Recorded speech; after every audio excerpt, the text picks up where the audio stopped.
Oh, good lord, this was a mistake.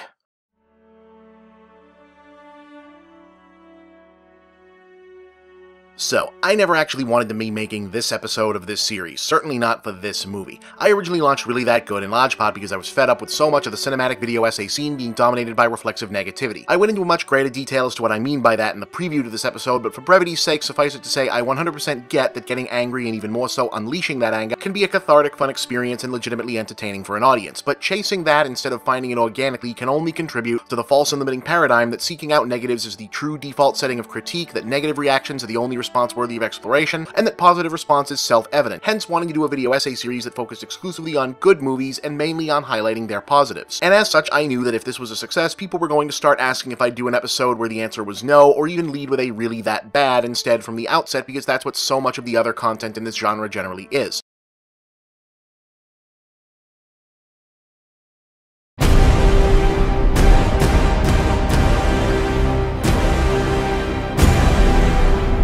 And then came Batman v Superman: Dawn of Justice. Not only one of the worst films I've ever seen, but one of the worst films in a generation, easily the worst blockbuster of the decade, and very possibly the worst Hollywood studio production relative to expectations, but also a film whose badness I couldn't stop thinking about, trying again and again to parse out what the hell had happened here. I mean, they had a good cast, Oscar nominees, Oscar winners, legendary character actors, excited and talented newcomers, and also Henry Cavill, who seems nice and who I enjoyed in Immortals. They had a good director, yes, we'll talk about that in detail in a little bit, but just to be clear, Zack Snyder is a very talented director. They had largely unfettered access to some of the most beloved fictional characters of the 20th century, dump trucks full of Warner Brothers money to spend, and the hard work of figuring out the basics of how to make a superhero team-up crossover having been handled by someone else already. And yet, here is a film not simply bad, but a film that was disastrously conceived, ineptly produced, poorly written, incomprehensibly directed, badly acted, creatively splintered, yet also crushed by pretense in the way that only an auteur project can be, hideous to look at, painful to listen to, and existentially depressing to think about after the fact. A film willed into being by a marketing algorithm, yet somehow believing itself to have been birthed fully formed from the kiss of the muses, that flails about with no coherent goal or theme, bludgeoning its audience and kneecapping the very ambitions it was intended to empower, and does genuine violence to 80-plus years worth of cherished American pop mythology from whence it was drawn. And on top of all that, a film that embodies in its totality everything wrong and that can go wrong with the self-referencing, continuity-obsessing, franchise-minded, merchandising-driven, conceived by committee, dictated by marketing, corporate-synergized, branded intellectual property, cinematic universe business model that currently represents the bottom line of the Hollywood film industry and increasingly the organizing principle of the global entertainment business. In other words, Batman v Superman is not simply bad enough to be worth a special episode in terms of how much I have to say about it and the degrees to which and fascinating ways in which it fails, to say nothing of how good I expect to finally feel getting all of this shit out of my system in one go. It is my sincere contention that Batman v Superman also represents, to an impressive degree, nearly everything wrong with big-budget Hollywood studio movie production at this moment in time, and that, at least in theory, performing a full-blown autopsy on how such a creation was birthed, we can identify, explore, and depending on who's watching and how valid they find my findings, maybe even avoid a truly impressive amount of negative tendencies, flawed mechanics, broken calculations, and plain bad ideas currently plaguing the entire entertainment industry going forward, not just on the technical side or in regard to the cynical corporate reflex toward consumer product decision-making about franchises and subseries, but how it came to be that the decisions that do feel creatively risky or otherwise driven by a genuine auteur sensibility all seem to have manifest as a drive to transform something traditionally grounded in hope, optimism, and the humanistic spirit into something grim, soul-deadening, and just mean, and all of it to no discernible thematic end. I mean, step back for a moment from the numbness we've all had to absorb from the horrors of the real world and the confusions of this fictional one, and try to reconnect with the baseline normality that reminds you of how deranged this all actually is. We had to have, in 2016, a global pop culture conversation about whether or not it would be too scary, sad, violent, traumatic, or emotionally scarring for children to watch a movie about Superman. Superman. Gee, thanks, mister. Oh. Bye, Frisky. So long now. And amid that conversation, despite defenses being offered in every flavor from artist rights to grow a pair to comics aren't just for kids, you know, to entirely reasonable perspectives like whether or not such things really should have a question of age appropriateness attached to it, and yet no one seems to be able to communicate a rationale for what this cultural vandalism was supposed to accomplish. What was going to be gained that would be worth sacrificing the cultural and philosophical integrity of these inestimably important pop icons? No one seems to know, and none of the so-called fans seem to care. Well, I care, which is why, perhaps to my eventual regret, we will now begin digging all the way in to understand completely and utterly how and why Batman v Superman: Dawn of Justice is really that bad. God help us all.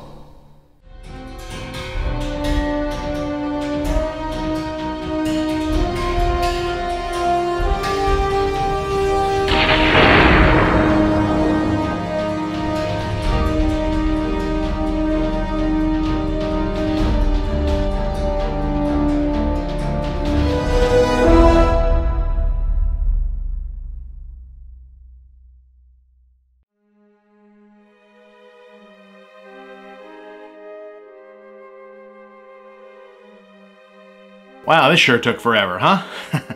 Okay, so I'm Bob. I make the show. You probably know that, but just in case. So anyway, this episode is way overdue. For those of you who don't follow each individual installment, this was actually supposed to come out before the Really That Good for Transformers the movie, and it was scheduled to be so. The script was about halfway completed to get it done there. The reason that it got bumped was because right around the time that I was about to get started on really recording and editing and getting into the nitty-gritty of it, the news came out that Zack Snyder, the director of Batman v Superman: Dawn of Justice and the director of the upcoming Justice League movie, the then upcoming Justice League movie, was going to be leaving the production of Justice League midway through post-production to be replaced by Joss Whedon.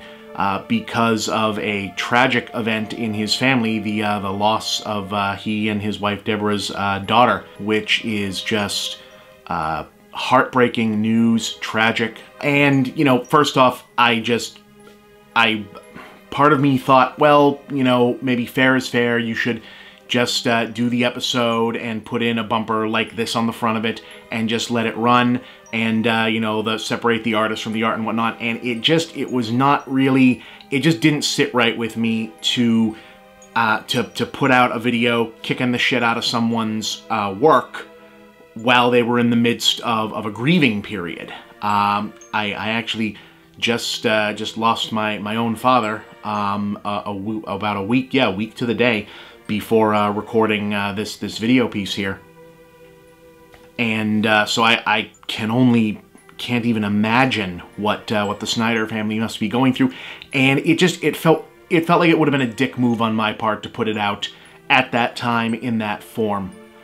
So I made the decision to put it on delay and do Transformers instead. I'm glad that a lot of you guys really liked the Transformers episode. That one was really interesting to do.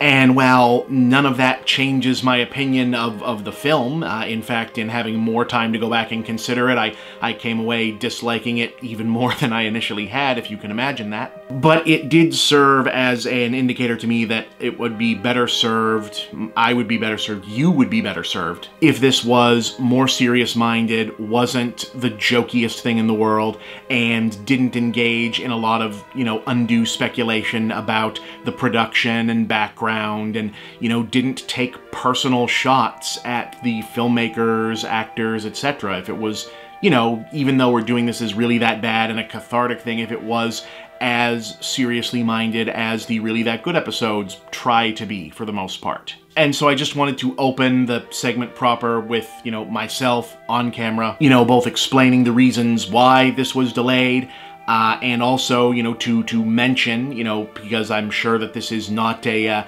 that this is still very much a fresh wound for the people involved. And I have nothing but sympathy and sincere condolences for the Snyder family in this very grim, what must be a very grim time in their lives. Especially since, despite the fact that I really didn't care for Man of Steel and I really hated this movie, I'm actually, have been in the past a tremendous apologist, if you can call it that, for Zack Snyder. I think he's a very talented filmmaker. I do think that since we're holding this up as the movie that was most worth the one and only Really That Bad episode, I would like to, you know, take out time right here at the beginning and mention that, you know, despite this movie, I actually do think Zack Snyder is a tremendous filmmaker in his own right. And I know some of you may be looking at me aghast about that, but no, I'm quite serious. This is not just because I feel bad or have sympathy for his family, though I do. Zack Snyder is a tremendously good filmmaker, and I hope that the next project he decides to take up is representative of him at his best, which Batman v Superman unfortunately was not.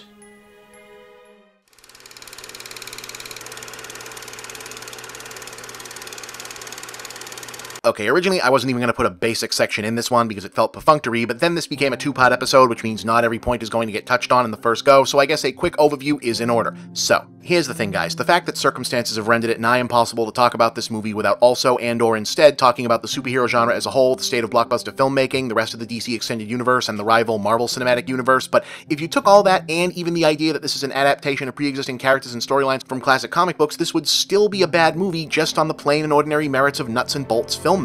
It's not bad because it's too damn dark, though that doesn't help. It's not bad because it may or may not bastardize one or more of its main characters, though that also doesn't help. It's not bad because it has ugly eyesore production design. It does, and that also doesn't help. It's not bad because its tone is so obnoxiously self-serious as to render it an unwitting parody of everything it wants to be serious about, though that doesn't. Look, all of these don't help, okay? It's not bad because people wanted another Avengers, and this wasn't that. It's not bad because it does too much gratuitous world building. It's not bad because of the weird costume designs. It's bad because it's bad. Not for lack of trying. You got a whole film whose narrative can only work in the context that you're already culturally familiar with the two main characters, but also wants to present those characters as so far removed from their recognizable context that said familiarity actually works against your ability to follow it. There are two major characters who both want to kill a third major character, are both rich guys, and both motivated by a version of the same inciting impulse to the point where they render each other redundant but aren't meaningfully connected by the narrative, with no attempt to acknowledge them as mirrors or contrasts of each other. What kind of writing is that? Multiple characters spend a gigantic chunk of what seems to be the second act investigating no less than 3 different mysteries, the answers to which the audience already knows, which is something you do when you're eating up time when a movie isn't long enough, but this one is already over 3 hours long, and yet can't find anything much to say in those 3 hours, which are also a structural nightmare with so many awkwardly juggled, largely unnecessary narrative threads that if not for the boredom eventually setting in, it would make it impossible to get a comfortable hold on the storyline and ease into the experience, effectively keeping the audience at emotional arm's length even as it shouts aggressively to be paid attention to. Exemplifying this sound and fury, signifying less than nothing overall theme, it takes its central aesthetic conceit to be the transmutation of ubiquitous characters and storylines originally designed for consumption by an audience of children. Shut up. Yes, they are. It's a neutral statement of fact about the material, not a criticism of you as an adult fan or your lifestyle. Great fucking Rayo, we just had a whole goddamn movie about how even the guy who came up with far and away the most adult-themed of the Trinity by far explicitly intended her for that audience. Oh, I don't think you've ever known a woman like me.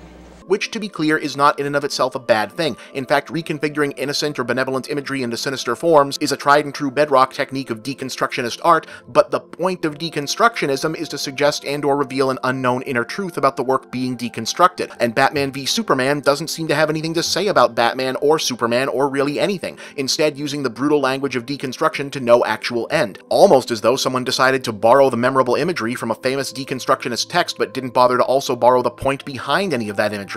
Huh. You flew too close to the sun.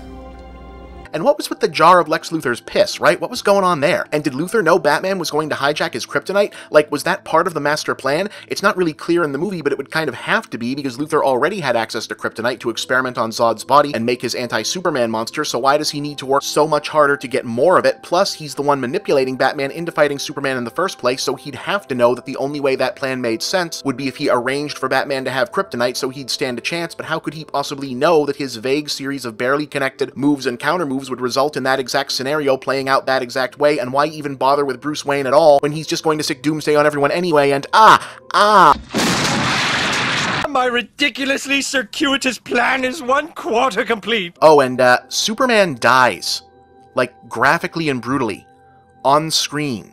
Near universal symbol of hope, optimism, decency, righteousness, and genuine heroism. Mr. Truth, Justice, and the American Way. Hero, idol, imaginary friend, and surrogate father figure to generations of young people all over the world. Stabbed through the heart and dies, and nobody cared. Killing off an allegorical messianic father figure, one of the easiest narrative emotional triggers in the entire canon, one that works so well in almost any circumstance that an entire generation is still traumatized about when it happened to a talking truck. Prime, you can't die!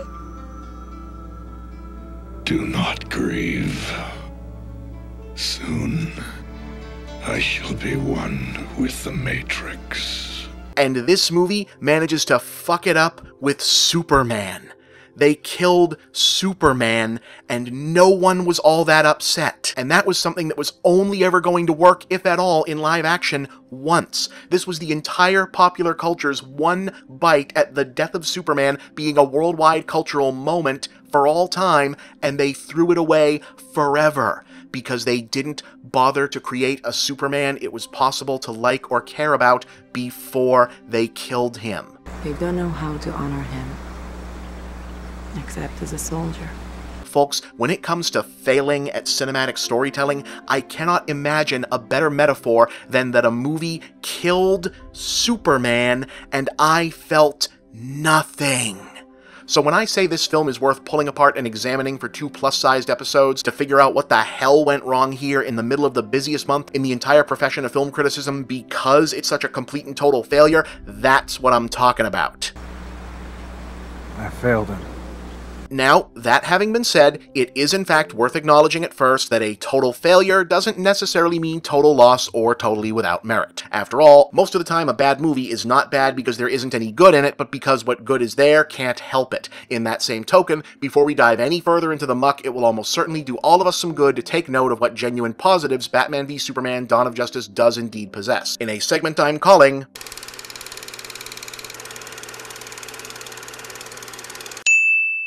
The following 3 lines of dialogue, both in writing and in execution, are genuinely terrific, reflecting an understanding of the legacies of the respective characters in question, and also a clear picture of the reimagined takes on the same that the film is attempting to convey.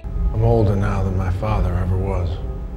Not only is that just a well-written turn of phrase, it's an excellent summation of the broader mindset that drives this particular more resigned, fatalistic conception of Bruce Wayne, subtly but unmistakably communicating that even though the Batman persona is still driven fundamentally by the loss of his parents, time, the unmooring from the general human experience, and the acceptance that closure is never coming have eroded the ideals of justice and even the goal of revenge, leaving him only with the bleakest manifestation of his psychosis, survivor's guilt. This is probably Affleck's best acted scene in the film, feels the most honest, and sets up a mechanism by which this broken, compromised Batman can reclaim his righteousness by symbolically achieving a version of his own otherwise unattainable closure narrative, but we'll talk about that later. So falls the House of Wayne. Well, there's something you don't see often in the Batman movies, a sense of what else might be driving Alfred to be Alfred other than a general idea of surrogate fatherhood. The notion that he sees himself not simply as a butler, but as something more like a royal retainer of old, safeguarding not just the life of one charge, but the legacy of the noble house that preceded him, goes a long way toward explaining the psychology of someone who'd willingly help Bruce Wayne carry on as Batman, and thematically complements the idea of the Dark Knight as a literal knight, i.e. a wealthy lord protecting the peasantry whose village thrives adjacent to his fortress. They don't know how to honor him, except as a soldier. Is this actually a good line? It sounds like one, but on the other hand, there's a growing sense that somehow the one thing everyone working in the DCEU films has managed to get on the same page about is writing to take maximum advantage of Gal Gadot's unearthly accent and interesting interpretation of English diction. I'm not kidding, I have a feeling you could replace the iconic monologue from Wonder Woman. I am Diana of Themyscira, daughter of Hippolyta, queen of the Amazons. And your wrath upon this world is over. With audio of her just cold reading a couple pages of the Cheesecake Factory menu, and it'd sound just as commanding and listenable. Still, I do think it does a solid job underlining the idea of the showy military-style funeral as a show burial, and the Smallville service as the real funeral, along with reinforcing the idea that these characters aren't simply a stronger version of soldiers or cops, etc. You can tell that it's a theme that was supposed to run under the film, and, well, doesn't, but the idea is best expressed here. Something we'll talk about shortly is how Lois Lane has basically no reason to be in this movie, except they know she's supposed to be, and now that weakens the narrative. But for the record, this is a cute scene, the interplay between Adams and Cable feels authentic, the set design and the staging give it a good sense of place in terms of what their general lives are like, and in particular her day-to-day scheduling and economic reality. It ends up not really meaning anything or setting the stage for any character development in the main story, but taken on its own, it's a cute, heartfelt moment. It varies from culture to culture and context to context, but it's generally true that there are certain characters who at certain points in time create meaning just by existing, usually when they're tied to some kind of philosophical identity bigger than themselves. Jesus is one, Uncle Sam is one, Mickey Mouse is often one, and Superman is definitely one. If you put Superman in a situation, his presence and how it's reacted to becomes a commentary on that situation even if he doesn't have anything to say. That's why it's so hard to make him work as a character in 2017. To its credit, Man of Steel starts from a really bold, interesting angle on how to make the Superman story relevant in this era. Batman v Superman is right to keep the through line going, namely that Superman, if he showed up in the otherwise real world today, would not be trusted. Yes, that could easily have come off as a cynical attempt to borrow the relevance of persecuted hero characters like the X-Men as a quick shortcut to making Superman feel more edgy, but it makes a certain amount of sense and at least conceptually reinforces the importance of the American immigrant story to the character's mythos by reminding us of how different said story has become in a modern context. It's a good idea, again in theory, and sets up an ideal scenario whereby the Superman character could remain recognizably himself while still inhabiting a modern storyline. After all, that's basically what the original Richard Donner movie did through the Lois Lane character. She was a thoroughly modern cynic who poked holes in the too good to be true Superman. I'm here to fight for truth and justice in the American way. You're gonna end up fighting every elected official in this country. Sure you don't really mean that, Lois? I don't believe this. And he was the Superman who proved himself through action to still be as relevant just the way he was after all. Like I said, Superman is hard to make work, you need at least a fresh angle for him to react off of, and this one is at least an idea of how to accomplish that. Something else that's going to keep coming up as a more or less neutral observation here, it's very clear that Zack Snyder, and probably not only him in terms of the powers that be at Warner Brothers, continue to struggle with a near-total lack of interest in secondary aspects of the Superman mythos. Jimmy, Lois, Daily Planet, Perry White, Ma and Pa Kent, Smallville, etc. But a sense of obligation that they needed to be there. We'll be getting into the execution of all that presently, but for the moment, it should be acknowledged that the reimagined Perry White fares better than most, up to a point. The fact is, just about every original reason for Superman to work as a news reporter, from the ubiquity of newspapers themselves and metropolitan life to the need to be central to the flow of important information, doesn't really exist anymore. So if you're still going to have Clark Kent, mild-mannered reporter, as the part of your setup, you need to make some adjustments, and a Perry White who's jaded and cynical about his own business and whose relationship to Clark and Lois' misadventures are framed through his sense of a business barely being held together makes a lot of sense in that regard. We will speak at length about what went wrong with Jesse Eisenberg's Lex Luthor. Something that didn't, the idea of retooling him as a Silicon Valley weirdo. Yes, it feels like an obvious update, but on paper, the tech industry archetype of the creepy, scatterbrained, libertarian weirdo actually sort of squares better with the classical, genius, all-purpose supercriminal Golden Age Luthor than the post-crisis evil industrialist Luthor ever did, at least in my opinion. Off paper, we'll talk about that in due time. So hey, this brief live-action cutscene from one of the Arkham games is pretty damn cool looking.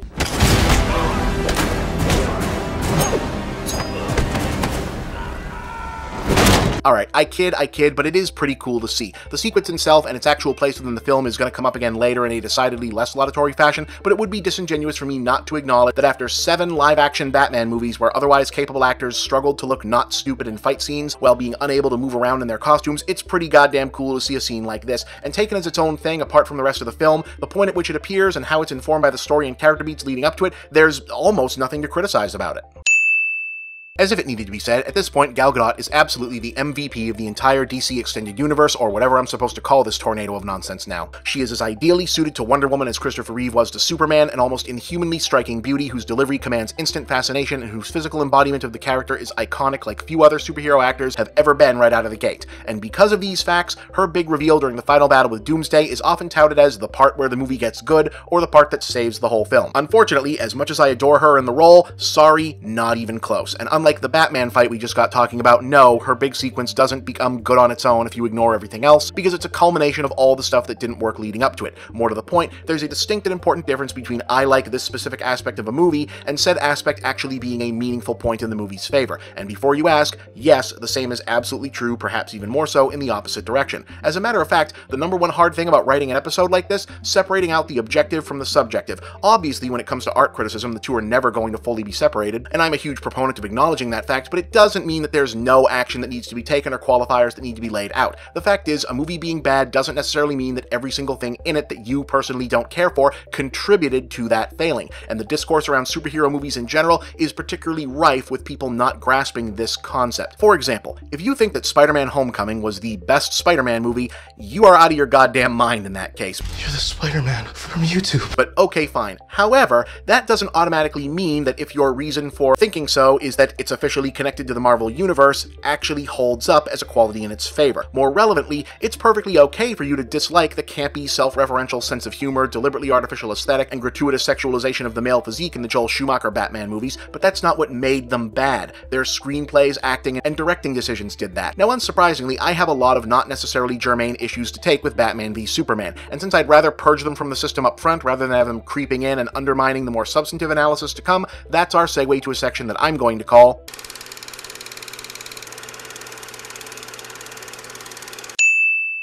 I said most of these were dumb. Superman should have the red briefs, the costume looks ugly without it, and I also feel that way about the black briefs on Batman. It's an aesthetic change, it doesn't really matter, but it bugs me in the New 52 look, and it really bugs me here. No, it doesn't make a lot of logical sense as a clothing item, but neither does the giant-ass cape, and by the way, this character can fly and shoot lasers out of his eyes because the sun is yellow, unless he's within certain distance of a magical green space rock, so I don't give a shit what makes logical sense. From a pure design standpoint, having all the other colors concentrated up here around the chest and shoulders, and then just a big long stretch of blue down to the calves looks off-putting and unnecessarily inhuman, which is both wrong for the character and why it was a good design decision when they used it for Eradicator Superman in the comics. By the way, you do know why superheroes created in the Golden Age tended to wear their briefs like this, right? I mean, technically it's because Superman did it and everyone copied him, but the genesis of that was actually to communicate an immediate sense of strength and agility to audiences by drawing on real-world visual references, specifically to acrobats, stunt performers, and circus strongmen, the most widely familiar archetype and reference point for this person performs extreme physical feats available to readers in the 1930s and 40s. You see, the textile industry of the era hadn't quite advanced elastic fabric to the extent we have today, so while such athletes and performers still favored stretchy tights as a compromise between external comfort and muscle flexibility, they were always concerned about the prospect of that fabric tearing if overextended, especially in the crotch area. So it was very common for strongmen and acrobats, particularly men, to put on a pair of briefs over their tights so if they ripped, there was an extra layer of clothing keeping their junk from flopping out in front of everybody. P.S. Copying the costuming of performance athletes like this is also probably why it seemed like such a no-brainer for these guys to wear capes, which professional wrestlers and stage athletes often wore in order to be identifiable by those sitting further away from the action.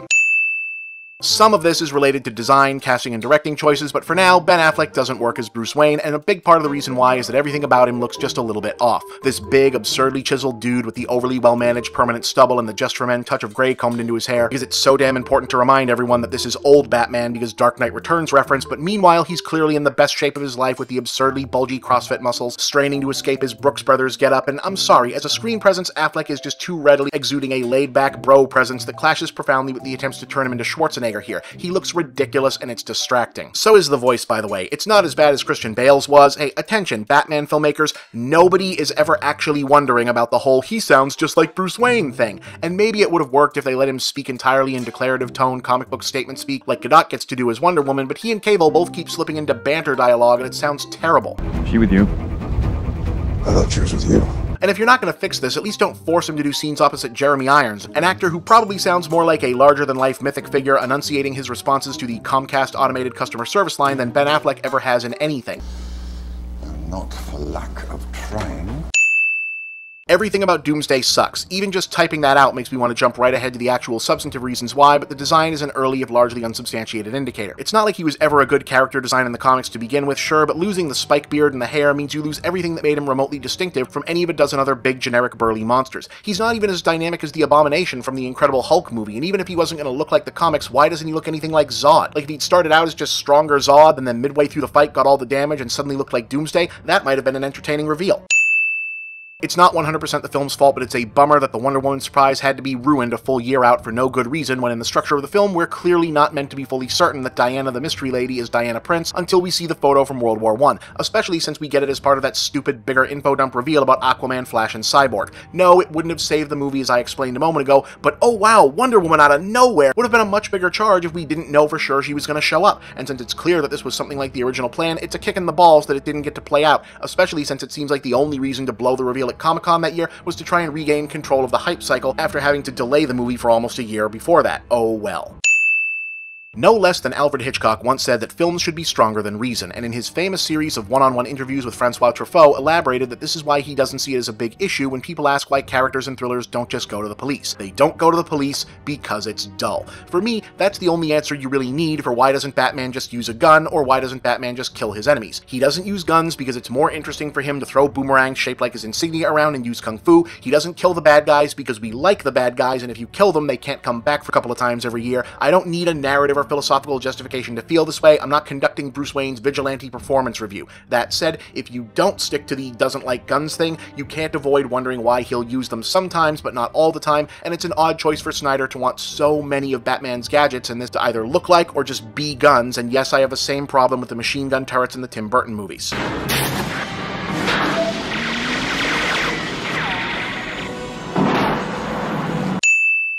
Gotham City and Metropolis being just across the water from each other is stupid and it bugs me. I know DC has presented them as vaguely aligned twin cities in the comics sometimes, and also that geographic distance between made-up cities doesn't matter for the DC Universe stuff, but for the most part, as presented here, it smacks of lazy screenwriting that got stuck on wanting there to be scenes in both places and didn't want to work out the logic of how that would be beyond what if you can just walk there. Also, why is violent crime that bad in a city right the hell next door to where Superman always seems to be? That seems like some weird unequal prioritizing, or at least something akin to selective policing. Huh.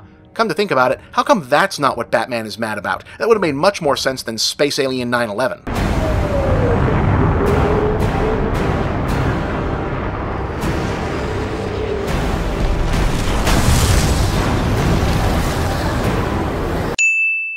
I'm not sure if I mentioned this already, but for this episode, I'm working from the extended version of the film. I wasn't originally planning on doing that since it's not the version most people saw, but having watched it, it doesn't actually change the plot structure very significantly other than to add more violence and exposition, the lack of neither not having been a problem with this movie, and I didn't want to wade through a billion comments telling me that I'd have a totally different take on Batman v Superman if I'd only watched the full version. I watched it, I liked it even less, opinion confirmed. Anyway, one of the big differences in the extended version is the extra dialogue confirming that the rando CIA cameraman guy who gets shot in the head in the first act is actually Jimmy Olsen. Miss Lane, Jimmy Olsen, photographer, obviously. Yeah, so movie? Fuck you. Fuck you, fuck you, fuck you, fuck you from the bottom of my heart, fuck you. I actually have a lot more to say about this, both on the obvious negative side, but also on the theoretically positive side, i.e. the virtues of aggressively circumventing audience expectations to keep an adaptation of well-worn material fresh and original, and I even understand the basic justification for it being part of the film in terms of sending a clear, not your father's Superman indicator to the audience and staking out a filmmaker's intent to stray from the source material to their own presumed ends. All well and good and prime for later discussion. However, about 95% of the logic behind making this character be Jimmy Olsen is to provoke a visceral reaction from fans of the Superman franchise legacy, and my visceral reaction is to say, fuck you, Batman v Superman, Dawn of Justice, fuck you very much. Like, of all the ways there might have been to make this clear to us, I mean, apart from leveling Metropolis, which you just did in the last movie, you go with let's kill Jimmy Olsen, Superman's pal Jimmy Olsen, the third, maybe even second most important supporting character in the whole franchise, who symbolically represents the broader ideal of Superman as an aspirational hero figure whose example can be emulated by the young readership he was designed for, who served as the main DC Comics universe connection to Jack Kirby's Fourth World books that you're clearly looking to pillage for your broader metaplot, and who, like Robin for Batman, was a key and vital reason for why these characters were frequently adopted as a surrogate father figure by their first generation of true fans amid the epidemic levels of family abandonment and orphaning during the Great Depression. The best thing you can do with him is to shoot him in the head to put your audience briefly off balance? Yeah, fuck off and fuck you. That's how it starts. The fever, the rage, the feeling of powerlessness.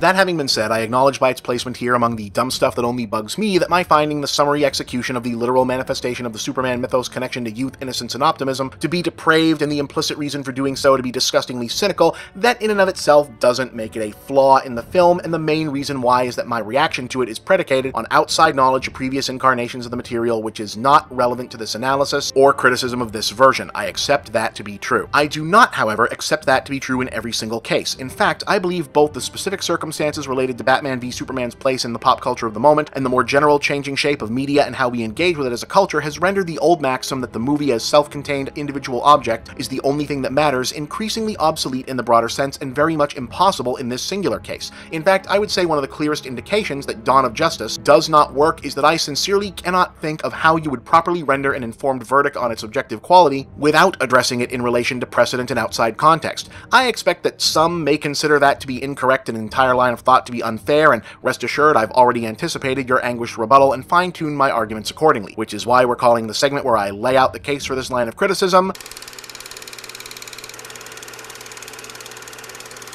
As I said before, the clearest indicator that this film simply doesn't work is that I don't think you can properly render an informed verdict on its quality without addressing it in relation to precedent and outside context. Nothing about its narrative or characters makes a lick of sense without prior knowledge of multiple unrelated films, TV shows, cartoons, comic books that came before it, and everything about its existence can only make sense in the context of contemporary films, TV shows, cartoons, and comic books that it's trying to either emulate, exceed, or differentiate itself from. Here's the thing, if I'm working from the premise of judging Batman v Superman: Dawn of Justice exclusively based on its quality as a locked-off individual art object, absent any context relating to its own source material or the rest of the genre, then this would have been over with, hold on, let me check, 5,870 plus words ago.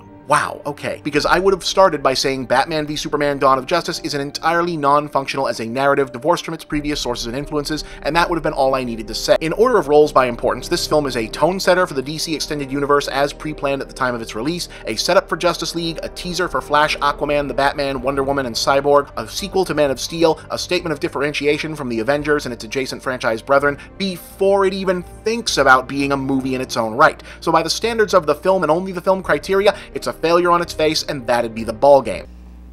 Because that is paradoxical, and thank you for coming. But I don't necessarily think that's fair anymore in a 21st century media landscape, and it's definitely not fair to this film and this genre. This is not a viewpoint that's widely shared in my vocation, I'll freely admit, but nonetheless I feel pretty strongly that, just as the advent of home video and cable were instrumental in dispelling the idea of sequels and prequels as inherently lower prospect ventures because access was now more readily available to the preceding installments, the combined factors of 24/7 media access, the continued erasure of borders separating different forms of media and media platforms, and the general ubiquity of access to both mass entertainment and information about basically anything has fundamentally changed the reasonable definition of general knowledge, and thus has also changed the standards of what a given movie can reasonably expect its audience to be at least passingly familiar with. Just the simple fact that you could watch the trailer for Dawn of Justice, read up on the plot synopsis, catch up on thousands of articles about its production, casting, and predictions of the storyline, rewatch Man of Steel, read the original Dark Knight Returns and Death of Superman comic storylines, and also go through the same motions for that one similar-looking Captain America sequel, not only at the same time, but theoretically on the same device. New rules. Yeah, this is a different world now, it deserves different rules. But, by the same logic, I also believe that this radically altered media environment has also expanded certain windows of acceptable comparative critique. If we accept that Batman v Superman is expecting its audience to carry a certain amount of inter- and extra-textual information with it into their viewing, and that's okay, it becomes fair game to also consider the same in regards to criticizing it. To wit, the fact is, while the idea of standalone appraisal of art is basically sound, there's always mitigating factors when it comes to how much an audience is presumed to know. Saving Private Ryan doesn't feel the need to explain why the Allies and Nazis are fighting. William Shakespeare's audience, primarily poor and working-class theatergoers not expected to have had extensive education, if at all, remember, was presumed to have at least heard of the real-life figures, mythological characters, and historical events he incorporated into his plays. Renaissance painters and sculptors generally assumed correctly that patrons would immediately recognize the biblical characters and tableaus they were constantly depicting. And in 2017, I do think it's similarly safe to assume that audiences already know who Batman and Superman are, and who Clark Kent and Bruce Wayne are, and to have expectations and preconceptions as to who they are as characters and how they'll behave. To know that if a lady shows up dressed like an Amazon, it's probably Wonder Woman, that if a green rock is in the vicinity, it's kryptonite and that's bad, that a guy named Lex Luthor is up to no good, maybe even to recognize who at least one of these people is supposed to be, and while it goes without saying that you're probably expected to have seen Man of Steel, or at least know what Man of Steel was if you're watching a sequel to Man of Steel, I would go so far as to say it's not unreasonable to grasp that Dawn of Justice means that this is loading the basis for the Justice League movie going in. The others like me. Why did you say they'll have to fight?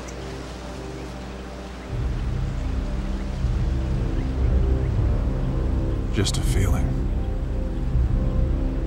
However, that has to cut both ways. If it's acceptable, and to an extent I think it is, for Batman v Superman to be defended from certain criticisms of its narrative on the basis of, look, these are ubiquitous icons from shared modern mythology, some of it you're just supposed to know going in, then it also has to be acceptable for it to be judged by certain criticisms on the same basis. If it's okay for supporters of the film to say that the conception of Bruce Wayne and Batman as a brutal sadist who brands the criminals he beats up with a marker in order to get them murdered in prison and very clearly murders multiple people himself is justified because Batman has canonically been depicted going to those extremes in this or that comic, then it has to be okay for me to point out that the character being presented as Superman here and previously in Man of Steel bears almost no coherent resemblance beyond name and appearance to any recognizable official incarnation of the character from those same comics. Again and again, we hear this refrain as it's related to the failings of every DCEU movie that isn't Wonder Woman. If you know the comics, it all makes sense. Well, I do know the comics, I know them very well. I shouldn't need to, but I do, and I'm here to tell you, no it does not. Yes, there's a lot of things in the movie, the entire premise of Batman and Superman disliking each other, Batman's bafflingly overcomplicated solution for killing Superman,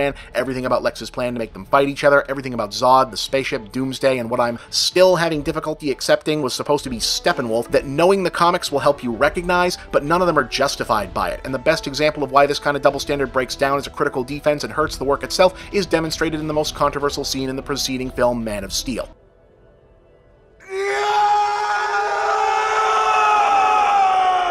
So, Superman and General Zod have fought to a standstill, and it's clear that they are evenly matched save for Superman having a reason to hold back and Zod having none. Recognizing this, Zod trains his heat vision on a random human family and declares that Superman can only stop him from murdering them and everyone else on Earth by killing him. Superman accepts that this is the case and that he has no other choice. Down goes General Zod. Never.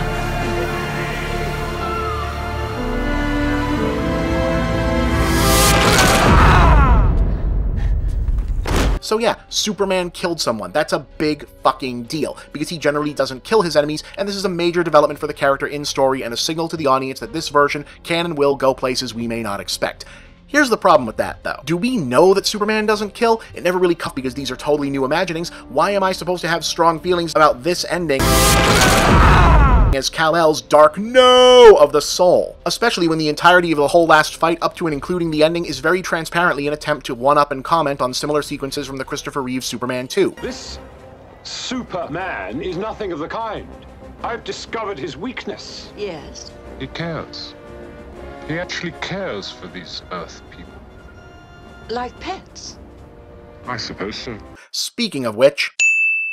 yes, adaptation versus source material is a different comparative conversation entirely from adaptation versus other adaptation. The first is practically a given, the second much less so, especially as the generally agreed upon fair methodology of comparative criticism was concerned. As clarifying as it may sound, why do we need another Spider-Man movie when Sam Raimi and Tobey Maguire already did it perfectly is not actually much of a substantive argument against either The Amazing Spider-Man or Spider-Man Homecoming, even though I absolutely do agree that both attempts pale in comparison to their shared predecessor. But on the other hand, things like that become much more fair game, in my estimation, once the new film itself is openly inviting, if not encouraging, that comparison. And one of the biggest problems in Batman v Superman on a fundamental narrative construction level is that so much of its characterization and aesthetic choices seem to be based on what they don't want to be, rather than any coherent idea of what they want to be, with Superman being the most egregious example. As we've now doubtlessly reiterated multiple times, Superman is hard to do because it's hard to come up with a new take that preserves his proper symbolic stature as one of the main figures of global pop mythology and gives you something new to go with the story. But as the main character of two now complete features, it's remarkable how little there actually is to the Zack Snyder version of Superman. He is a character with almost no consistent psychological makeup, no coherent ideology, no recognizable grounding, and no empathetic portal through which the audience can see his perspective. And that's largely because he's a character defined by what he isn't, and everyone involved from Snyder and Cable to the screenwriters and the executives in charge share some degree of responsibility for this. Superman, as he exists in Dawn of Justice, has almost no defining traits that comprise what he is, just lots and lots of things that he is not. He's not the comic book Superman, not Christopher Reeve, not any of the cartoons, he's not your father's Superman, and it's exceedingly depressingly clear that more thought was put into making sure he wasn't any of those things than was put into coming up with a new idea of what he was instead. You're not brave.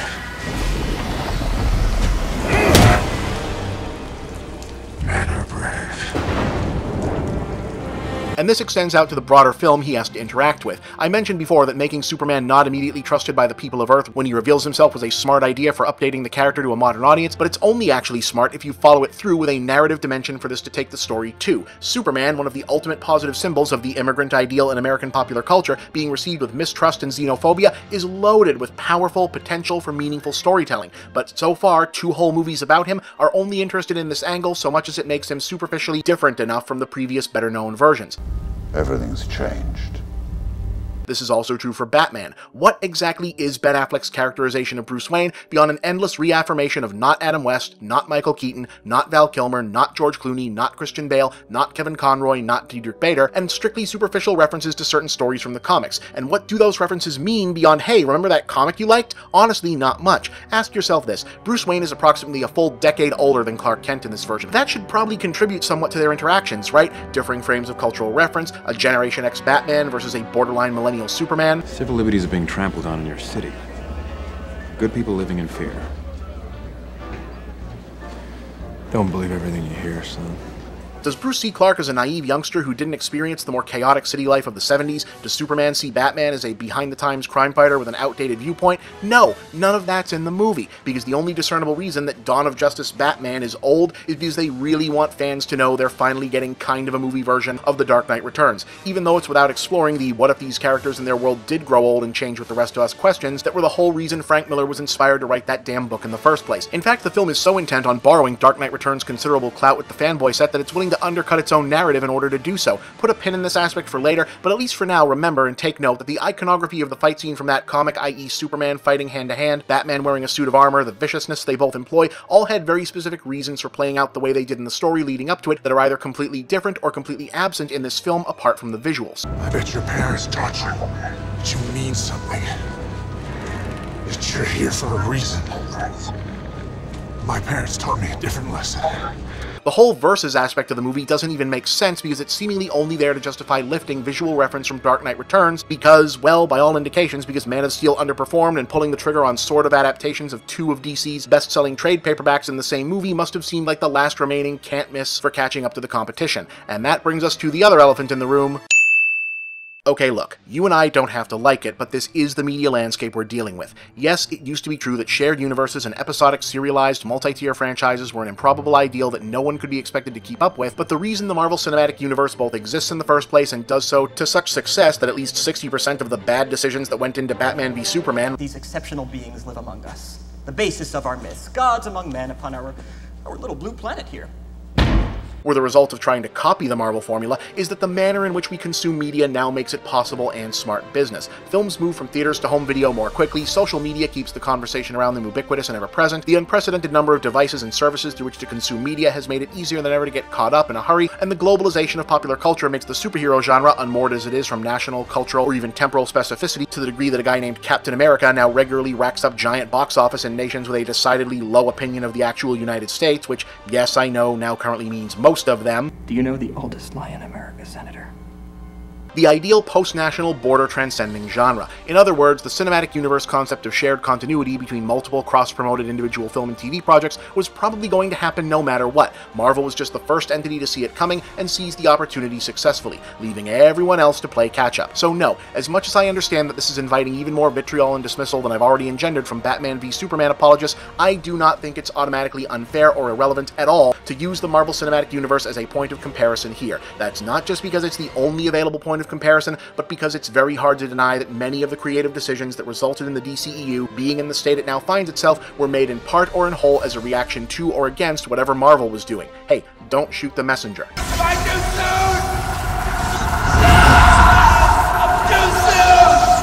This is especially true because what many people fail to understand about Marvel's thus far unique success is that the key isn't that continuity makes it so you have to see every movie to understand every other movie, it's that it makes you feel like you have to. You can actually watch basically all the Marvel movies on their own without having seen the others. What the continuity fixation chiefly does is keep the entertainment press constantly talking about every other series in the franchise in between each individual film, and keep the entirety of the universe hovering in the ether of popular culture to the degree that even if you only watch the Avengers team-ups and the Iron Man movies, you have a basic understanding of who Captain America and Thor are. And it's very clear that part of Batman v Superman's creative calculation was an assumption, likely a correct one, that almost no one on Earth needing to be told who Batman and Superman are meant the DC Extended Universe could in theory afford to skip a few steps of its own. Boys, Bruce Wayne meets Clark Kent. I love it. I love bringing people together. How are we? But really, whatever Zack Snyder's artistic rationale was for a decision like, let's make an R-rated, ultra-violent, existentially depressing movie about Superman, which, let's get real, is only slightly less batshit insane an idea than let's make an R-rated, ultra-violent, existentially depressing movie about Winnie the Pooh, that could make a studio like Warner Brothers actually sign off on it other than a sense that they needed to fill a slightly different niche in the genre than the Marvel movies. Why jump right from the origin movie to a team-up and devote huge pieces of said team-up, including the title, setting up things like Justice League to the inevitable detriment of the film itself, other than because you're desperate to tell the fans and your shareholders, don't worry, our version of the Avengers will be here really, really soon. For now, please enjoy this movie with 3 people.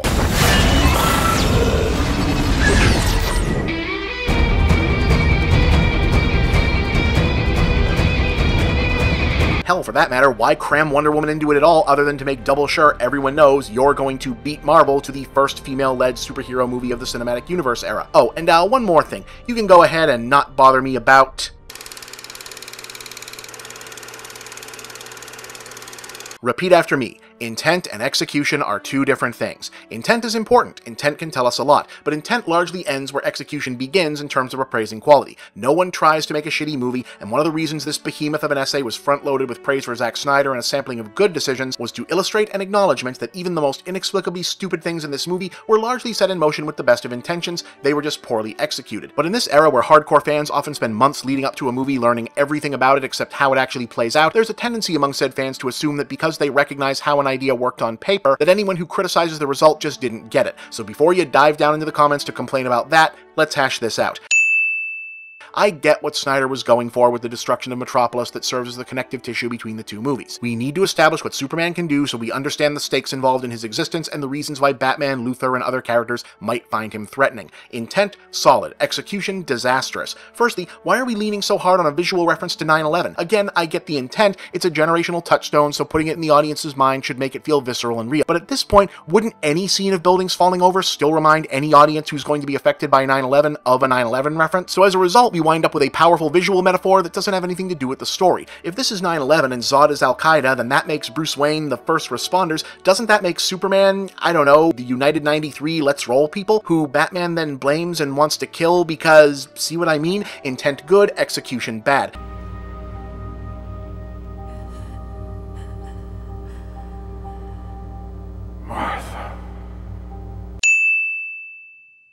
I know you can't wait to hit me up in the comments about how critics don't get it because actually the point of the bat-branding subplot is that Bruce Wayne has lost his way as a hero and has to undergo a redemption arc. Actually, the generic and ordinary designs of the city scenes are meant to provide a sense that this is playing out in something like the real world. Or, actually, Superman needs to be unrecognizable to any prior conception of the character so that learning to become the incorruptible heroic icon we know and love can serve as his relatable human character journey. Or any of the other greatest hits. Please, please, please take this to heart.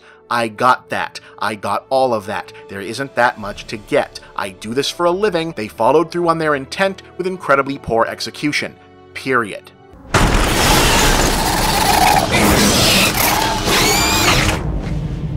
Hoo boy, that was a lot of discussion about theme, character, narrative, and a little more than I had originally thought would be necessary about what does and doesn't constitute a valid criticism or valid response to criticism. On the upside, that means the basics of this are now just about covered, so how's about a little break from the deep end stuff so we can knock out the business that's a little more straightforward? Hey, we're in this together, gang. We're gonna get through it. If you've watched prior episodes of Really That Good, well, firstly, thanks for helping me keep the lights on here, you're aware that the analysis tends to focus more heavily on themes, narrative, and cultural context more so than technical qualities. The reason for that, I imagine, is self-explanatory. The subjects in question tend to be older films, where the most relevant part of a technical critique tends to be whether or not a particular innovation contributed to its cultural prominence at the time or to the effectiveness of the narrative. See the use of bullet time in The Matrix, Crouching Tiger, Hidden Dragon being many Western audiences' first exposure to wuxia wire fighting techniques, photorealistic dinosaurs in Jurassic Park, or anything about the original Star Wars. But otherwise, while the technical side of filmmaking is absolutely of equal and sometimes greater importance than the esoteric side, it also tends to be more visible and readily understood part of the overall quality appraisal, i.e. nobody needs me to tell them that the unprecedented detail and scale of the costuming, effects, model work, production design, and the still hard-to-fathom coordination involved with turning a sizable percentage of New Zealand into Middle-earth were big factors in what first captivated them about the Lord of the Rings trilogy. Don't even ask.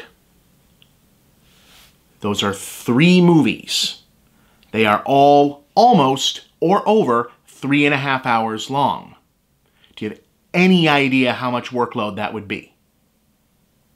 Yes, I agree, it would probably be a good episode. Good candidate, yes, I also agree with that, but... Maybe. Maybe. It would not be the next one. No, it would not be right away. It would not. No. But maybe.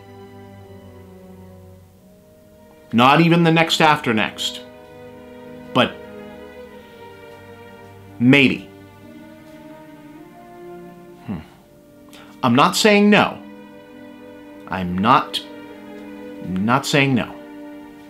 Plus, nearly all of the available evidence would suggest that raw aesthetics are not the most important thing about people's response to a given piece of art. People joked about the shark in Jaws looking fake when Jaws was a brand new movie. They were still terrified of it. The Exorcist ruined the concept of pea soup for a whole generation because everyone could tell that wasn't anything close to actual vomit Reagan was spitting up. Special effects fans in 1996 mocked the original Independence Day for using obvious models and some of its composite plates being shot on video. A whole lot of the CGI in the original Spider-Man wasn't up to par for the time, and none of these cases did it end up counting for much. In the immediate, because not all technical disciplines films are created equal, and editing, cinematography, etc. tends to cover for a lot, and in the long term because narrative and themes stick more clearly in the memory overall. On the other hand, film is a visual medium, and to borrow a quote from a colleague, framing and aesthetics supersede the rest of the text always, always, always. Batman v Superman sucks because it's a confusing, uninteresting, thematically empty story about thin, inconsistent characters told very badly even on a relative scale, but it also has the following more tangible production problems, while less important, either don't help or actively make it worse. In no particular order.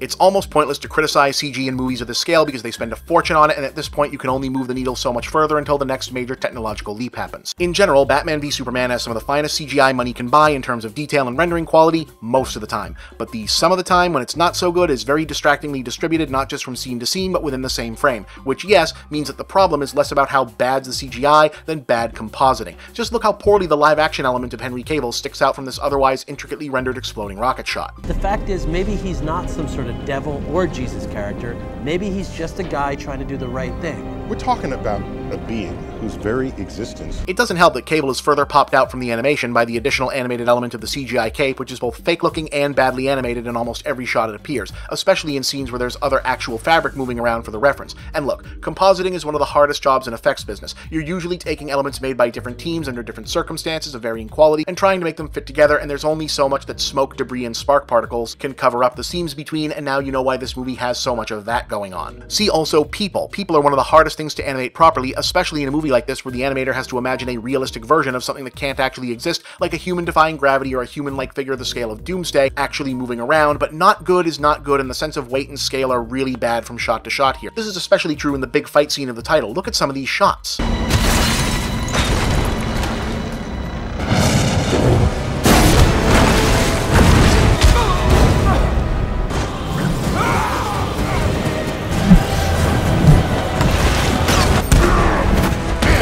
What material are these buildings supposed to be made of? What's that armor supposed to weigh? What, does Superman weigh as much as an otherwise normal person, or is he full of helium? Why doesn't most of this look appreciably better, as opposed to just more busy, than the similar fight between Neo and Agent Smith at the end of Matrix Revolutions 13 years ago?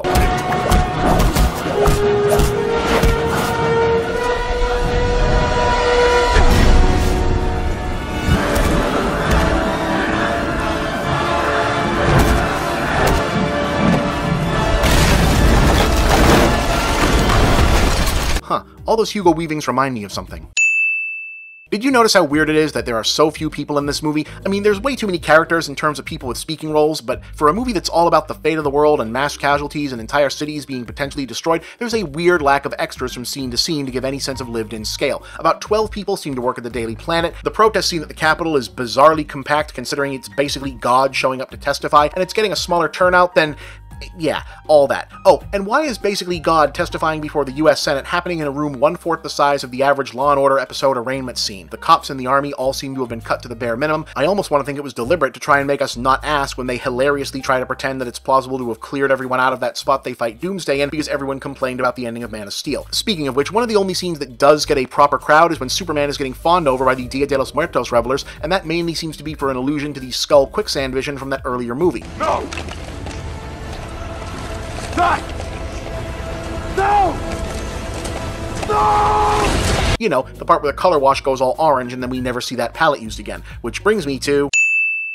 a lot of those aforementioned compositing issues and visual inconsistencies can be chalked up to some bafflingly inappropriate feeling cinematography choices, which is kind of puzzling since Larry Fong and Zack Snyder have collaborated on 3 of Snyder's best-looking films. And let's be clear about that. One of the main reasons 300 felt so revolutionary is that these two artists seem to be in profound sync about how to take advantage of the possibilities and work within the limitations of a primarily green screen-based shoot. What happens here feels a lot like acquiescence to a studio eager to superficially course-correct from the criticisms of Man of Steel being overly desaturated and cold, but that's strictly speculation. Oh, speaking on compositing, one big reason why it might look so bad in certain scenes is that Fong and Snyder shot on 35mm film rather than digital, which is a good decision. Celluloid is still pretty much the best material for properly photographing human beings, but perhaps not so much when the majority of those major scenes are incorporating so much green screen replacement that you wind up with a richly textured human figure and certain specific props floating distractingly in a sea of digital animation. Anyway, there does seem to have been a specific visual schematic at play in terms of color theory and stylistic theme, in terms of having an aura of certain characters or locations dictate the atmosphere of individual scenes. Batman-centric sequences are shot like horror films, Superman gets painterly heroic tableaus with locked-in framing, things get off-center and discomforting when Lex takes over a scene, the Daily Planet is still desaturated and cold like Man of Steel, Smallville is naturalistic, and Gotham gets higher contrast, especially at night, and the more metahuman and or costumed characters are on screen at a given time, the more colorful and oversaturated the palette gets. Unless there's kryptonite, then the sickly green business takes over and the fight with Doomsday looks appropriately hell-on-earthish towards the climax. All well and good. But the thing about visual mood coding like this is that it eventually has to coalesce and come together into something like a cohesive whole, and it doesn't really here. In fact, the bizarre structure of the story itself, which we'll get to in detail very soon, leads to only 2 or 3 of these disparate tones taking over completely for big stretches of screen time, effectively drowning out the intended contrast. And speaking of contrast,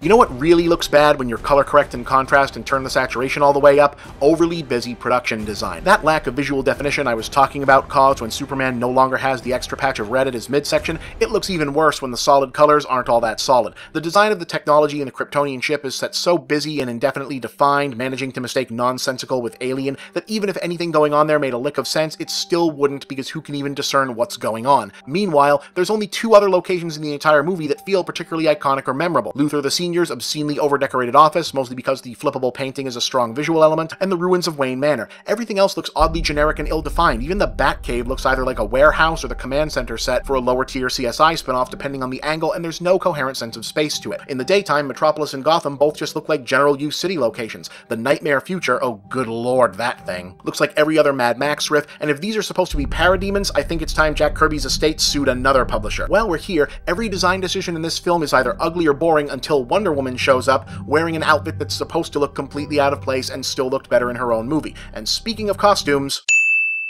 Ben Affleck's Batman armor is one of the most impressive direct translation of a comic book concept to screen ever, period. It's an incredible piece of costume design. I literally gasped the first time I saw it at the Comic-Con reveal footage. It is stunning, and if this were a cosplay convention, it would be worth all the praise in the world.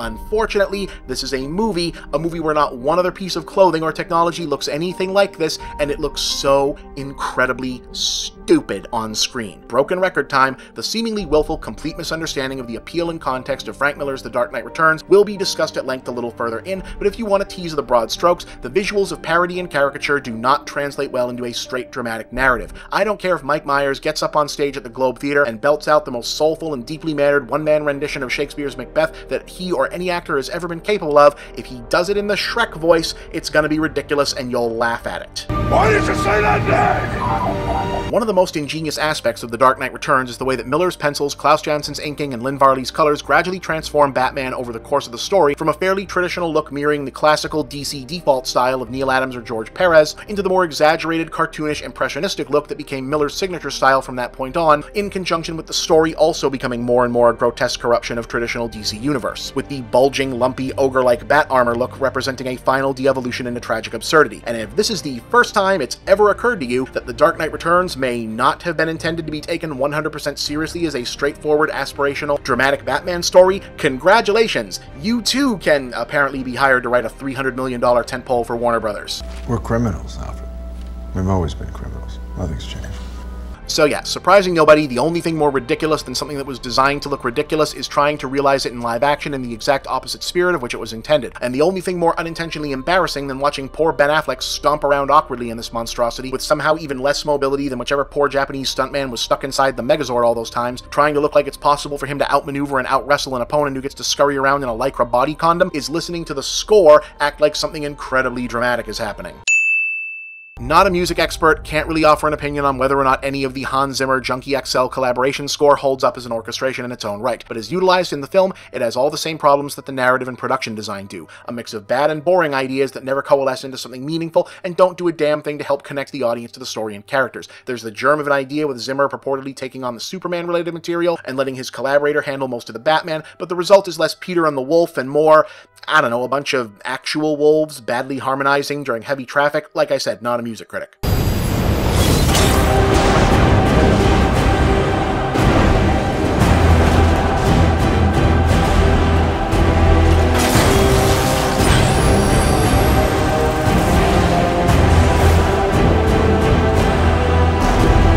Apart from the occasional intrusions by the Man of Steel score whenever we're supposed to feel sad or touched in relation to Superman and Lois, and of course, the instantly iconic and unlike anything else in the film super cheesy in the good way Wonder Woman theme,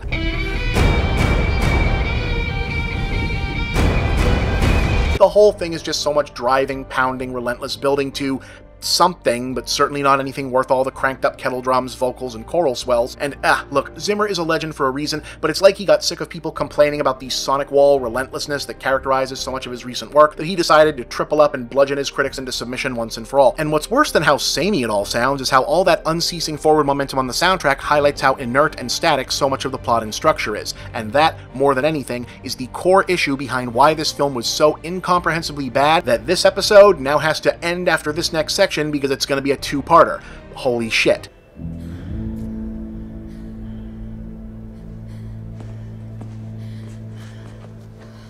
Granted, part 1 here probably still runs a little long, but so much pre-answering of obvious, tiresome defenses turned out to be necessary alongside laying down the more basic foundations for building more nuanced arguments to come, it didn't feel right to end without first getting into the foundations of the film itself, specifically the structure of its narrative, plot, and characters, the utter failings of which I believe are the origin point for much of what goes wrong after that. Structure tends to be an overrated concept in modern Hollywood as far as screenwriting is concerned. In fact, one of the main reasons we often end up at screenplays as bad and convoluted as Dawn of Justice is that many studios have forgotten that Hitchcock quote from a few sections back and instead become dominated by a generation of pedantic executives who prize being able to cover every base in the logic of a story more important than the strong theme or pleasing narrative. As I've said before, this is one of the ways you end up making Gotham City a low-income suburb of Metropolis because someone is too worried about how fast they're traveling back and forth between those two cities. That having been said, the more traditional definition of dramatic structure still counts for a lot, and while there are always noteworthy exceptions to every rule, it remains true that there are more good movies that ground themselves in the classical beginning, middle, and three-act structure than there are not, especially where it concerns arch, legacy-adherent characters like comic book superheroes, and Batman v Superman is one of the most incoherently structured films I've ever seen come out of a major studio. It begins and ends twice, has multiple scenes that could count as a denouement, climax, and postscript scattered throughout, and what is either an overlong Act 4 or the 6th act of two conjoined 3-act stories with no evident logic about how long an act is supposed to be or where it occurs in the narrative. I say again, it's okay for a movie to not follow the strict beats of a 3-act structure. In fact, the movie that Batman v Superman exists almost wholly as a reaction to, The Avengers, because they occupy the same genre, are framed as competing cultural entities in the media, and because Avengers is for good or ill the defining blockbuster of the 2010s, has an unusual structure of its own, specifically a longer than normal first act, an abbreviated second, and a third so extended you could say it actually has 4 in total, but it still has a structure that flows coherently and leads to a satisfying overall experience. Help me find the others like you. Perhaps they don't want to be found. They will. And they'll fight. By contrast, Batman v Superman doesn't seem to have an actual plan for the flow of its storyline. Just a collection of things that need to happen, i.e. tying off Man of Steel because we're jumping to this instead of a proper sequel, reintroducing a new Batman, introducing Wonder Woman, teasing the other heroes, loading the bases for Justice League vis-a-vis Steppenwolf and the Mother Box business, and a stack of cool stuff ported in from fan favorites like Dark Knight Returns, the Arkham games, and Death of Superman to mollify the fanboys through what is essentially a very long prologue to movies they hope to make later. All of it awkwardly arranged into whatever order will stand up long enough to look stable and be held together by extraneous filler plot, so none of the executive pedants will complain about plot holes. Don't believe me? Fine. Let's close out part 1 by looking at the story structure of these two seminal superhero team-up movies side by side, once again, not because they're overly similar apart from being team-ups, but because Avengers is the entire reason that Dawn of Justice and indeed the entire idea of the DC Extended Universe exists in the first place, using only the information that's necessary to comprehend each respective story. Angry fanboys, we've already established that this was a legitimate line of comparison about 10 pages ago, so you should probably find a belt to bite down on and deal with it.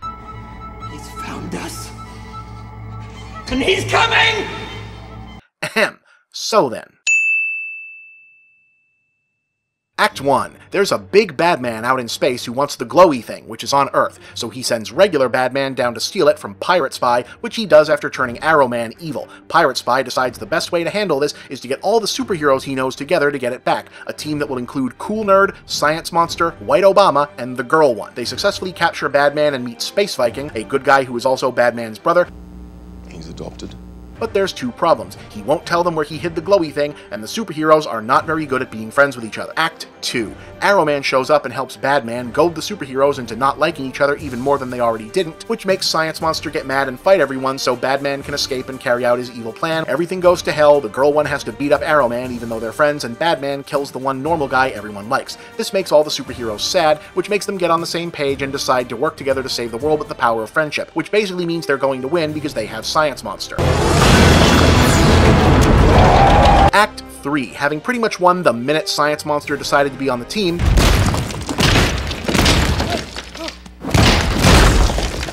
the superheroes engage in an extended, extra-long henchman fighting party because this is why they made the movie, and after 4 years and 5 movies of build-up, you're allowed to throw yourself a fireworks display. The superheroes decide to keep being friends, the big bad man in space is told that he should dial it back because there are superheroes on Earth who will fight him if he goes there, but instead he smiles, indicating that he must be a real scary dude because that seems like he thinks it'll be fun. The end.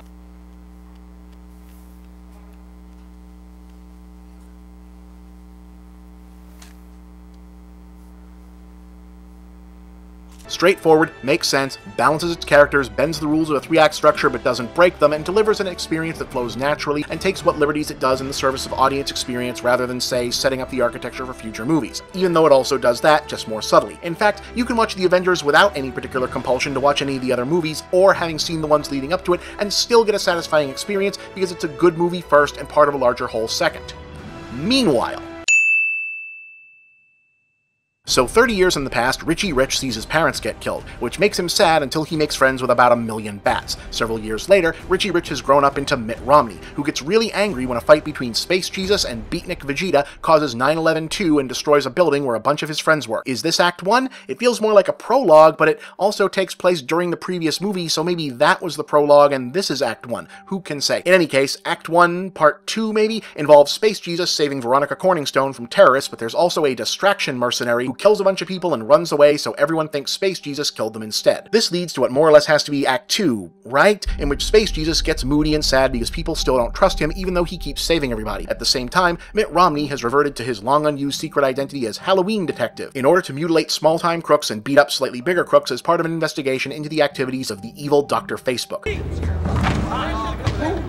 Ahoy, ahoy! I did not know you were here. Who is trying to trick the government into letting him have the magic rock, but instead settles for control of Beatnik Vegeta's body and the keys to the exposition spaceship. Actually, shit, maybe this is still Act 1 because it's in the present and the first 2 acts were in the prologue? But okay, Space Jesus decides that he doesn't like Halloween Detective either, and the two begin plotting to stop one another from doing the things that the other one doesn't like. In the course of this, Veronica Corningstone tries to investigate where magic bullets, used by the distraction mercenaries, came from, while Halloween Detective finds out that the mysterious Cameo Woman is also investigating the evil Dr. Facebook, who has begun using Beatnik Vegeta's body to do mad science in the exposition spaceship and turned Halloween Detective's wheelchair friend into an anti-Space Jesus activist for reasons of her own, and has a nightmare about Space Jesus destroying the world in the future with an army of grasshopper men, which is actually inside of a different nightmare in which not Grant Gustin appears out of nowhere to issue a vague warning which he takes to mean he has to kill Space Jesus. Okay, so we've come to a head. Confrontation on, end of act. Nope, there's a little more. Dr. Facebook sets off a bomb inside Halloween Detective's wheelchair friend while Space Jesus is testifying before Congress, which makes Mitt Romney so angry he upgrades his secret identity to Mecha Halloween Detective and steals the magic rock from Dr. Facebook so he can kill Space Jesus. He has the power to wipe out the entire human race, and if we believe there's even a 1% chance that he is our enemy, we have to take it as an absolute certainty.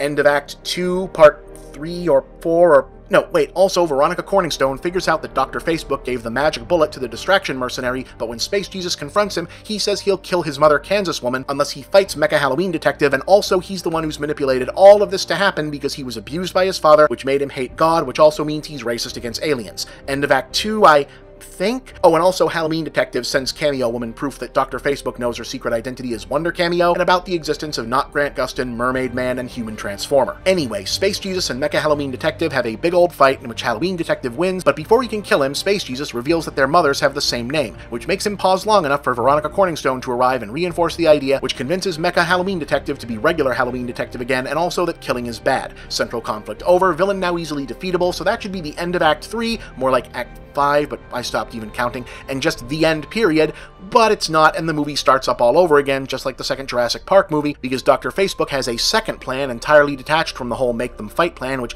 kind of makes this either Act 4 or an entirely new Act 1, but okay, new Act 1, Space Jesus and Halloween Detective are now friends and teamed up. Halloween Detective goes to rescue Kansas Woman, Space Jesus confronts Dr. Facebook, who has transformed Beatnik Vegeta into Evil Hulk, who they both fight but can't defeat until they're joined by Wonder Cameo.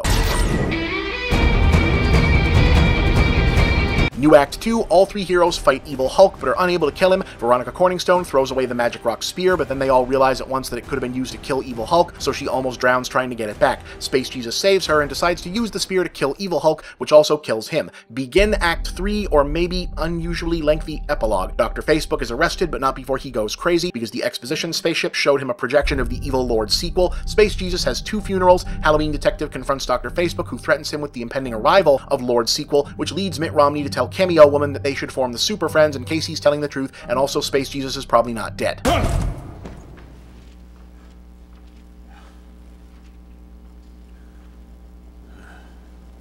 Yeah, can't see why people thought that was a little convoluted. Oh, now I have in fact heard the increasingly popular argument that the reason the film structure feels so disjointed is because it's not following the typical modern 3-act structure, but instead the 5-act revenge tragedy structure of classical Greek theater and certain Shakespeare plays, most notably Hamlet. And, you know, on one level, that makes so much sense that I almost want to buy into it. I mean, Zack Snyder is nothing if he is not a devout classicist in his dramatic and aesthetic tendencies, and that sounds like exactly the kind of approach to a superhero movie that would appeal to his sensibilities. But I still don't buy it. Firstly, even if that was the intent, it failed because the 5-act revenge tragedies still have a coherent narrative flow when they're well written and produced, and this isn't either of those things. Intent versus execution, remember? But secondarily, if that was the intent, someone forgot to tell the editors, because in a film, acts aren't always merely differentiated by story, but also by visuals, music, tone, and even setting. Not always, but a lot of the time. For example, Star Wars. Prologue, Rebel Ship. Act 1, mostly Tatooine. Act 2, Falcon interior to Death Star interior. Act 3, Death Star trenches. Epilogue, Rebel base.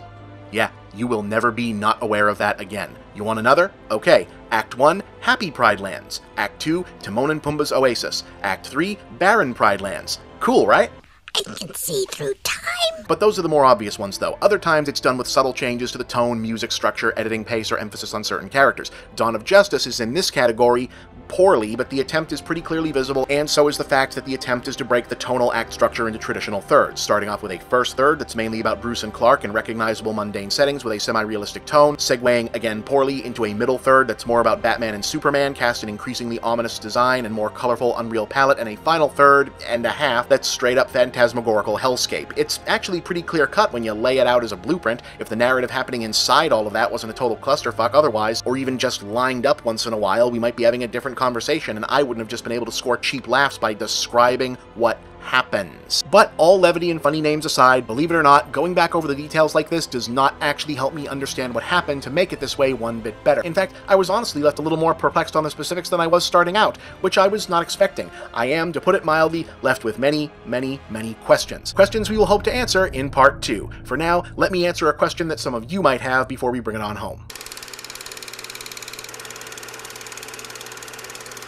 So, this section is being written after I decided that this would be a 2-parter, which means I now have to come up with something thoughtful and hopeful so at least some of you will want to watch part 2, even though it's probably going to be even more negative and downbeat than the first part overall. And I think the best way to do this might be to re-examine why I felt the need to do it in the first place. Yes, all the business up front about my not being able to stop thinking about how bad the movie was and needing to get it out of my system is quite true, but there's a little something more esoteric gnawing at me as well. I like superhero movies. I like them a lot. Not sure if it's my favorite genre, but it's definitely up there. And beyond just having fun with the concept and its genre-bending tendencies, I think they're actually kind of important after a fashion. At least as important as any similar work of fiction can be under the circumstances. Human culture worldwide has always generated heroic narratives and imagined heroes to star in them, and it seems to be hardwired into our psychic DNA, a source point for everything from mythology to religion to fantasy to all forms of fiction and everything in between, including the ways we choose to frame our perspectives on real events, real people, and real issues. But that last part sometimes gets us in trouble. What makes figures like Gilgamesh, Hercules, Paul Bunyan, Superman, Wonder Woman, etc. so powerful is that because they can leap fully from our imaginations, we can make them ideal and in some respects uncomplicated in ways that will always be aspirational, because real people can only ever keep working toward that ideal, not getting there and stopping. And that's good. That's immensely important for the continued forward evolution of society and civilization. But we're also compelled to apply those kinds of hero narratives to real people and real events in order to make them more narratively digestible or more solely focused on one aspect of a life, an era, a moment, whatever. And while that's certainly a valid choice for telling a story or even framing an official record, sometimes the messiness of reality bumps up against the streamlined idealism of heroic myth-making, and one ends up losing to the other in deeply negative ways. For example, long before Hollywood was overrun by comic book superheroes, its favorite vessel for heroic narrative was the American cowboy. Great filmmakers told sprawling, exciting, epic stories that cast the history of the western frontier as the backdrop not only for action and adventure, but for tales of inspirational, larger-than-life characters whose exploits embodied values of bravery, exploration, justice, community, and the ideal of spreading law, order, and civilization, which audiences often connected with even more profoundly because they knew they were based on a real period in history and actors were often playing real characters who'd actually existed. One problem, though: it was mostly bullshit. The good movies were still good, certainly, but the real history of the American Old West was more a history of colonialism, land theft, broken treaties, the genocide of indigenous people, and in the broad strokes the opposite of the heroic inspirational mythology that had been built around it. And as the truth of history reasserted itself to reaffirm these fictions as fictions, and popular culture took the positive step of de-emphasizing many of the most harmful aspects of this mythology, which was absolutely the correct evolutionary path for pop culture to take, let's be clear about that. However, as it was being taken, some voices objected and continued to object that by disabusing ourselves of these particular myths, we were also left in danger of losing out on the broader good ideals that had been woven into them or attached to them by a more receptive audience in a more quote-unquote innocent time. And while that always felt a little bit disingenuous to me, to say nothing of not too far removed from can't we admire Confederate generals for their war-fighting abilities without getting bogged down in the details of what they were fighting for, I mean, at first glance, I can't say that the notion in this context is entirely without merit, at least in terms of being considered from an intellectual standpoint, while also keeping in mind that it is not the most important thing about this discussion. The Lone Ranger had an entire generation of American kids memorizing an official creed that included dictates like men should live by the rule of what is best for the greatest number, and all things change but truth, and that truth alone lives forever. And that same generation was then left to grapple with whether or not the American cowboy being a lie meant that the creed was also a lie. That's not to say we shouldn't question our popular understandings of history for fear of losing out on good advice tangentially woven into the narrative. Rather, it means that maybe we do disservice to history and historical persons if idealized mythology is the main way we present them. And let's not even get started on what happens when we apply these perspectives to still living people and events we're all still living through. But clearly, we need cultural mythology and we need heroes to star in it. Enter the superhero. Explicitly fictional, often unmoored from specific cultural identity to one degree or another, malleable and pliable while still being fundamentally iconic, able to transcend borders, nations, languages, and time itself while standing for the universal values of human achievement, idealism, and aspiration. The perfect 21st century vessel for the hero narrative of an evolving, globalized world culture. But more than that, a chance perhaps to lessen the conflicts between our ideals and our realities. If Captain America can live fixed in our omnipresent pop folklore as the pure and righteous embodiment of a nation's best version of itself, maybe we'll be less inclined to ignore the morally complex true history of figures like Jefferson, Roosevelt, or JFK because we're trying to use them in that role. If Batman is our go-to mythic vanguard of defense against crime, maybe we can dial back on the reflex to ignore police misconduct so that we can find comfort in viewing cops as something more than human. If Wonder Woman can be a global symbol of feminine power and idealized female leadership, and if Superman can continue to serve as a kind of secular answer to the fixed moral point many have historically found in religion, well, so, yeah, I happen to think the emergence of the superhero as pop culture's new favorite iconography has the potential for an enormously positive effect, and something like Batman v Superman that just isn't a bad version thereof, but bad in large part because it applies the tools of deconstruction, subversion, and general darkening, clumsily and seemingly without much in the way of philosophical purpose for doing so, yeah, on a deeper level than any critical reflex, that bugs me, because it feels like a movie whose existence, intentional or not, can only serve to wound and weaken a moment in genre film history that I believe still has a tremendous amount of socio-cultural good yet to do. So if you're wondering why I think dismantling this film and the very mindset behind it is a worthwhile endeavor, that's part of it. And I'll see you in part 2 of this. Now let's hope you're not too late.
Hey gang, here's a question that keeps coming up. If your handle is moviebob, where are your movie reviews? Well, my old reviews are in a lot of places. You'll find many of them on my YouTube channel, but you'll find the brand new ones on geek.com, an awesome site that's also your one-stop news source for science, TV, gaming, technology, nerd culture, the works. You can find all my reviews directly by going to geek.com/author/bchipman, because that's my real name, and you can get regular updates on all my reviews and all of geek.com's other great content by signing up for their kick-ass newsletter at subscribe.geek.com. And don't forget to also subscribe to the Geek.com YouTube channel, where you'll find the videos that accompany my reviews and tons of other great content too. Remember, that's Geek.com, the Geek.com newsletter, and Geek.com on YouTube. Make sure you don't miss out on all the latest MovieBob reviews. You can also check out my own new website, MovieBob Central, where you'll find my blog, links to all my work, and shop for my books, ebooks, and future MovieBob products. And please remember to like these videos, share them with all of your friends, and subscribe to this channel. Thank you for watching another MovieBob production.